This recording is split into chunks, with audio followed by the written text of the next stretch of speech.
Hey, this is Mr. Warwick. I'm going to be out tomorrow, so I'm going through the notes that you'll need to go through. You should have these, and you should be able to work these out. So just a quick thing here. On the graph of a quadratic function, we talked about this yesterday. We have ax squared plus bx plus c.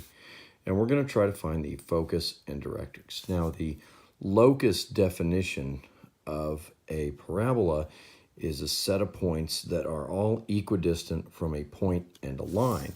So if we were to put a line down here and put a point up here, then all of the stuff that would be equidistant from here to here is 1, out here, and then here for that same distance is 1. So it would come through and it would make a parabola. This is actually how they create satellite dishes, so that all the rays come in and bounce and come down off of that to that focal point there in the center, and it can piece together the signal from all of those rays bouncing in no matter what. So we're going to find this point, which is called my focus, and we're going to find this line, which is the directrix. For both of them, you're going to be using the focal length, which the focal length is 1/4 of A.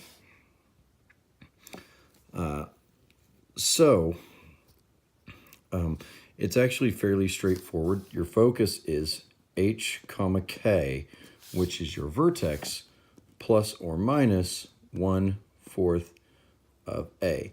Now, if you have an upward facing parabola, it's going to be plus because your focus is going to be up from where your vertex is. If you have a downward opening parabola, it's going to be minus because your focus is underneath where that vertex is. The directrix, like we just said, it's also equidistant from all of the points. So this distance is the same as this distance.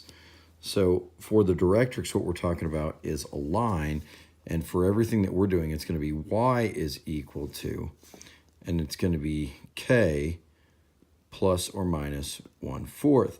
And it's just the opposite of the focus. Okay, so again, if we have the focus going above it and we're adding, then the directrix is going to be down here and it's going to be minus. If we have this focus that's below where this line is, the directrix is going to be above, and it's going to be plus. So whatever you were doing to get your focus, you do the opposite to get the directrix. So if we're going to find the focus and directrix of this example, we have y equals x squared plus 4x plus 2. We're still doing negative b over 2a to find our vertex. So our vertex is a negative 4 over 2, which is negative 2. That's the x value. Then we're going to put that in. So we've got negative 2 squared plus 4 times negative 2 plus 2. So a negative 2 squared is going to be a positive 4. 4 times negative 2 is minus 8. And then plus 2. 4 minus 8 is negative 4. Plus 2 is negative 2. So negative 2 is my vertex. I have not found the focus or directrix, but it's going to be fairly straightforward. The A value is positive on this one, so it opens going upward. So I'm going to add 1/4 of A, and my A value is 1. So I'm just going to add 1/4 to this negative 2. So I'm going to have a negative 1 3/4. So my focus is at negative 2, comma, negative 1 and 3/4. I added a 1/4.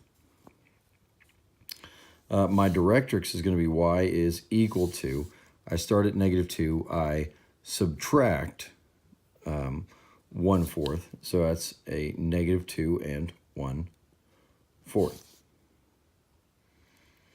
So that's pretty much it. That's what you're going to be doing every single time.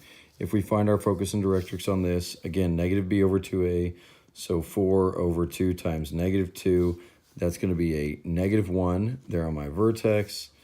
Negative 1 squared is 1 times negative 2 is negative 2. Negative 4 times negative 1 is plus 4, and then minus 1.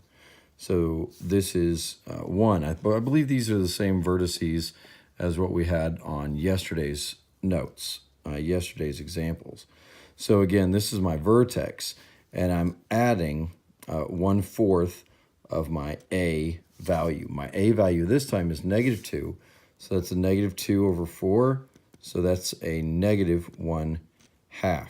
You can see how this one's already going weird. So I'm going to go, in this case, this one opens down. I'm going to go down a half, this -1/2, to find my focus. So down 1/2 from the 1 is going to give me 1/2. So I have -1, 1/2. And then my directrix is going to be up here above where that parabola would be. And so I go up a half. So it's a -1, 1 and 1/2. Focus and directrix on this one. I have a -8/4, so a -2 is where my vertex is. -2 squared is 4 times 2 is 8. 8 minus 16 is a -8 minus 1 is a -9. That's where my vertex is. And I'm going 1/4 of my A value. That's, again, it's going to be a half. This time it opens up. So my focus is going to be at -2, -8, and 1/2. My directrix is going to be underneath it. So I go down another half. That's -2, -9, and 1/2. Or actually, sorry, not -2, -9, and 1/2. That's y equals a -9 and 1/2. It's a line. It's a horizontal line that's going to be under there. I'll leave it to you to go ahead and find the answer here on example 4. Again, if you feel like I'm going too fast on some of this stuff, it's just because this is a recording. I know you can pause it and write things down. I know you can take a look at it. The key thing to remember here is it's 1/4 of the A value. So you can put the A value here in the place of that 1, divide it by 4. That's how much you're going to need to move your focus in Directrix. Make sure you get the paper, save any questions for when I come back, complete all of the ones that you can on the paper. If you can't complete anything else, go back to what we were doing yesterday and make sure you have the vertex of all of them, because that'll give you a great starting point.